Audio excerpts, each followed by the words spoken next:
할렐루야 새 노래로 여호와께 노래하며 성도의 모임 가운데에서 찬양할지어다. 이스라엘은 자기를 지으신 이로 말미암아 즐거워하며 시온의 주민은 그들의 왕으로 말미암아 즐거워할지어다. 춤추며 그의 이름을 찬양하며 소고와 수금으로 그를 찬양할지어다. 여호와께서는 자기 백성을 기뻐하시며 겸손한 자를 구원으로 아름답게 하심이로다. 성도들은 영광 중에 즐거워하며 그들의 침상에서 기쁨으로 노래할지어다. 그들의 입에는 하나님에 대한 찬양이 있고 그들의 손에는 두 날 가진 칼이 있도다. 이것으로 문나라에 보수하며 민족들을 벌하며 그들의 왕들은 사슬로 그들의 귀인은 철고량으로 결박하고 기록한 판결대로 그들에게 시행할지로다. 이런 영광은 그의 모든 성도에게 있도다. 할렐루야. 시편 150편. 할렐루야. 그의 성소에서 하나님을 찬양하며 그의 권능의 궁창에서 그를 찬양할지어다. 그의 능하신 행동을 찬양하며 그의 지극히 위대하심을 따라 찬양할지어다. 나팔소리로 찬양하며 비파와 수금으로 찬양할지어다. 소고치며 춤추어 찬양하며 현악과 퉁소로 찬양할지어다. 큰 소리 나는 재금으로 찬양하며 높은 소리 나는 재금으로 찬양할지어다. 호흡이 있는 자마다 여호와를 찬양할지어다. 할렐루야. 오늘 참 특별한 날입니다. 큐티를 하는 분들은 정말 이런 날이 올까 싶은 날이 드디어 왔는데요. 오늘은 시편의 대단원을 마무리하는 이 시편의 마지막 날입니다. 이 또한 지나가리라라는 말이 있는데 150편이라는 시편도 결국 이렇게 마지막 편이 오네요. 그래서 오늘은 이 시편을 이렇게 정리하면서 좀 오늘 이제 마무리를 지으려고 하는데요. 하나님께서 유독 인간에게 그 다른 동물과는 비교도 할 수 없는 많은 은사들을 주시고 능력들을 주셨습니다. 그 중에서도 그런데 가장 최고의 능력이 뭘까라고 생각을 해보면 이 능력들의 왕이라고 할 수 있는 인간만의 독특한 능력이 있어요. 저는 그것을 자유의지라고 생각합니다. 여러분이 다 아시겠지만 이 자유의지라는 것의 값어치는 상상을 할 수 없는 겁니다. 그러니까 자유의지가 있냐 없냐에 따라서 같은 행동이라도 그 행동의 성격이 완전히 달라지는 거예요. 예를 들어서 동물들에게 성은 자유의지의 산물이 아니라 생존과 본성의 본능이에요. 그러니까 동물들에게 성은 내가 그것을 원하는지 원하지 않는지, 그래서 누구를 택할 것인지 결정할 권한이 없어요. 자유의지가 없다는 거죠. 그래서 그 누구도 동물의 성을 사랑이라고 말을 하지 않아요. 그냥 이것을 번식이라고 합니다. 동물의 성은 기능이에요. 그런데 유독 인간의 성은 본능이 아니라 사랑이라고 표현한다는 말이죠. 왜냐하면 인간의 성은 간절히 원해서 결정하지 않으면 성립될 수가 없기 때문이에요. 모든 동물의 모든 움직임은 원인이 본능인 반면에 인간은 본능 위에 자유의지가 있어요. 그래서 자유의지가 사람에게 주어진 능력 중에서 왕이라고 제가 말씀을 드리는 겁니다. 그런데 여기서 예배의 진정한 의미가 내려지는데요, 여러분 신령과 진정으로 드리는 참 예배가 뭡니까? 그것은 본능이 아니에요. 예를 들어서 천사에게는 자유의지가 없거든요. 천사에게 하나님을 노래하고 경배한다는 것은 자유의지의 산물이 아니라 기능이에요. 그렇게 기능하도록 만들어진 겁니다. 그런데 하나님께서 유독 사람의 찬양과 경배를 받고 싶어하는 이유가 뭡니까? 그것은 사람에게 찬양과 경배는 기능과 본능이 아니라 의지와 결단의 산물이기 때문이에요. 내 마음으로 그분을 인정하고 스스로 그분 밑으로 내려와서 하나님이 좋아서 찬양하고 하나님을 사랑해서 내 인생의 주권을 넘겨드릴 때, 여러분 그것이 바로 사랑이고 존경이고 그게 바로 신뢰인 거예요.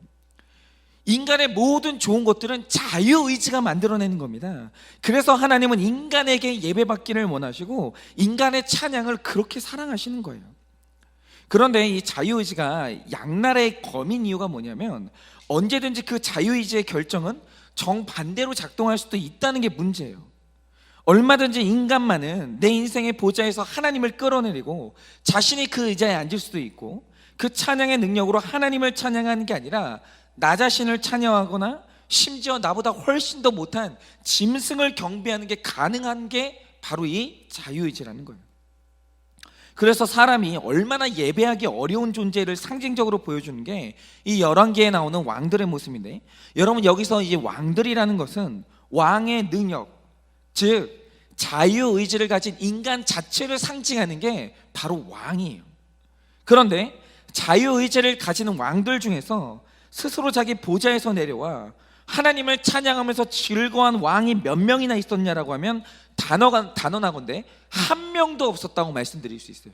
진정한 예배에 다 실패했습니다. 이 왕들은. 이럴 땐 우리가 잘 아는 솔로몬은 뭐 보기 좋게 실패했고요. 그나마 남유다 왕들 중에서 아사, 여호사밧, 요아스, 히스기야, 요시야 왕 같은 왕들이 이 선한 왕으로 인정받긴 했는데 그나마였어요. 그나마 좋은 왕이었다는 거죠. 그런데 이 그나마라는 이 말의 뜻이 뭐냐면 선한 왕이라고 일컬어지기는 했는데 완전한 선함이 아니었어요. 거기에는 그냥 꼬리표가 하나 따라 붙습니다. 그게 뭐냐면 선하긴 했으나 산당은 패하지 않았다거나 잘 하다가 늘 나중에 교만해지거나 이런 변질이 일어났다라는 거예요. 그러니까 이 참 아이러니가 뭐냐면 하나님이 가장 기뻐하시는 게 예배이고 찬양인데 애초에 이 예배와 찬양이라는 개념은 자유의지가 없으면 성립이 안 되는 개념이에요. 그런데 그 자유의지 때문에 예배가 안 되는 거예요. 이 왕 중에 왕이라는 이 능력, 이 자유의지가 자꾸 교만으로 흐르는 거죠. 여러분 4절에 여호와께서 자기 백성을 기뻐하시며 겸손한 자를 구원으로 아름답게 하신다고 하셨는데 이 자유의지라는 게 죄로 물들어 버리는 순간 교만하기는 노력하지 않아도 자동으로 되는데 겸손은 아무리 원하고 애를 써봐도 이게 안 되는 거예요. 그런데 이 왕들에 대한 기록을 볼 때 제가 참 신기한 게 그가 선한 왕이지 악한 왕이지 분별하는 기준이 있어요. 그런데 그 기준에 대한 표현이 참 재미있더라는 거죠. 그게 뭔지 아십니까? 만약에 어떤 왕이 아합의 길로 갔다면 그는 악한 왕이에요. 그러니까 이 악의 기준이 아합인 거죠. 그런데 그가 선한 왕이다라고 할 때 이 열왕기가 늘 하는 표현이 뭐냐면 그가 다윗의 길로 갔다는 거예요. 그러니까 이 선한 왕과 악한 왕을 나누는 기준이 뭐냐? 그 다윗이에요.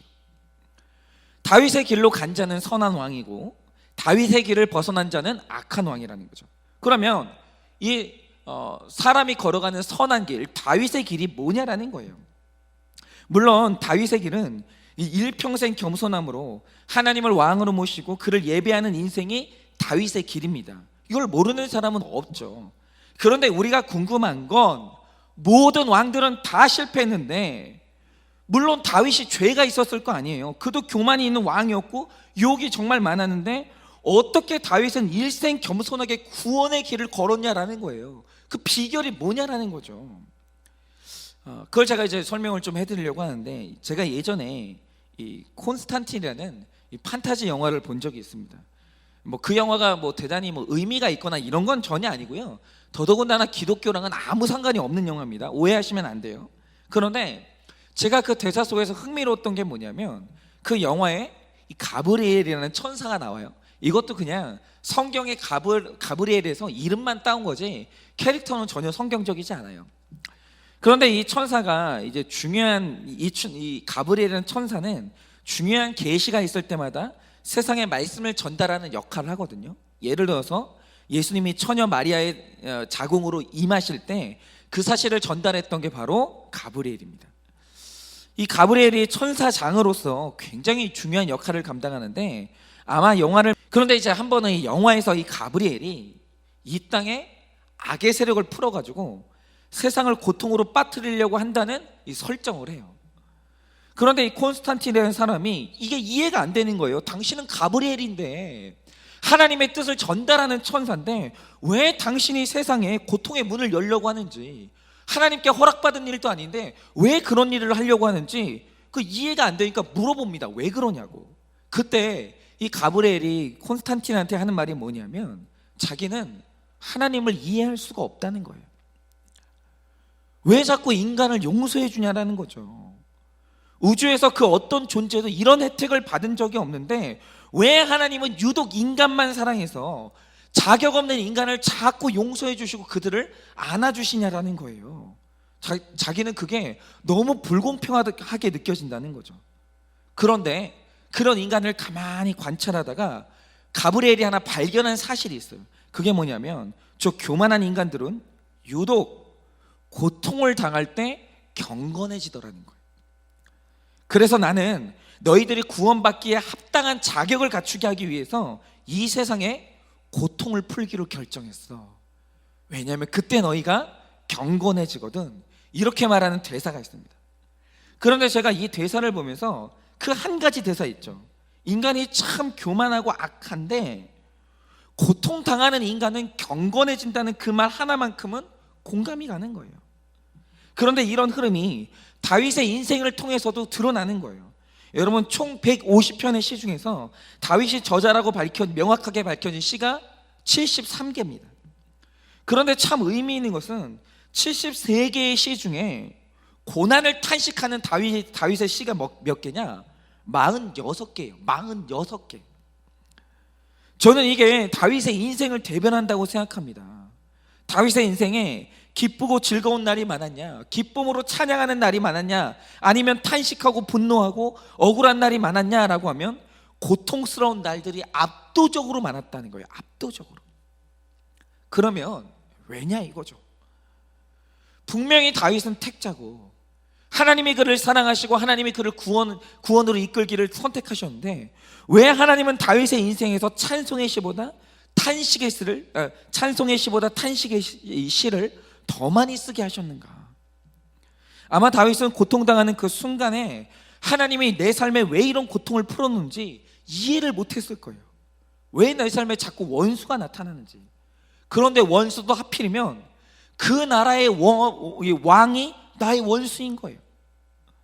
그리고 내 삶에는 왜 이렇게 전쟁이 많아서 피곤하고 왜 이렇게 내 삶에는 배신이 많고 재난이 많은지 도무지 알 수가 없는 거예요. 그런데 오늘 말씀에서 드러내는 그 고통의 이유가 뭡니까? 4절을 보면 오늘 하나님께서 겸손한 자를 구원으로 아름답게 하신다라는 거예요.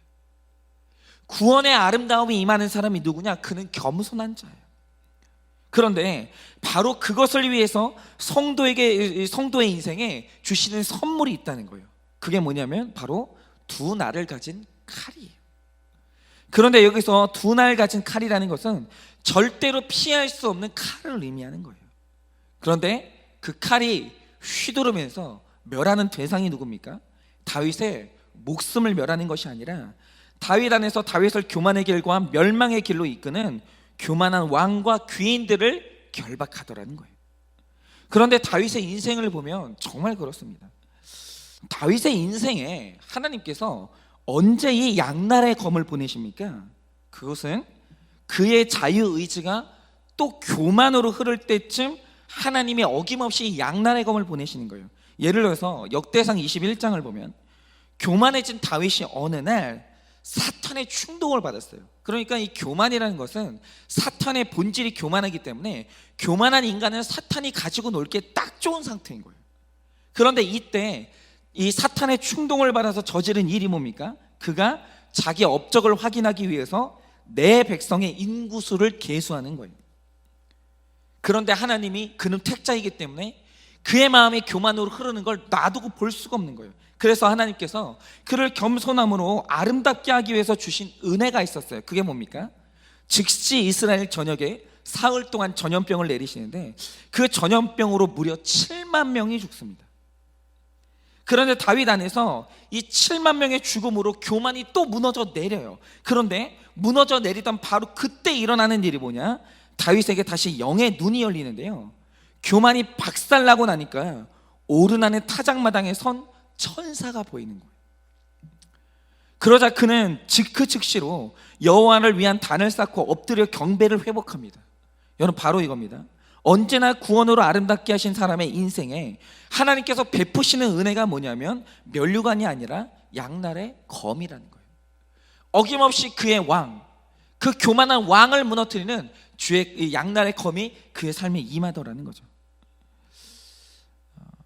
바울에게는 그 양날의 검이 옆구리를 찌르는 가시였고 예수님에게는 그것이 십자가였어요. 그런데 다윗의 일생을 떠나지 않았던 고난이 그로 하여금 겸손한 예배자의 길을 걷게 만들었고 그로 하여금 수시로 엎드려서 경배하게 만들었다는 거죠. 그리고 그 예배를 통해서 다윗은 말할 수 없는 하나님의 사랑을 받았습니다. 그런데 저는 지금 이 땅에 임한 이 재앙을 보면서 이것이 하나님이 이 나라를 버리신 증거가 아니구나라는 확신을 하게 됩니다.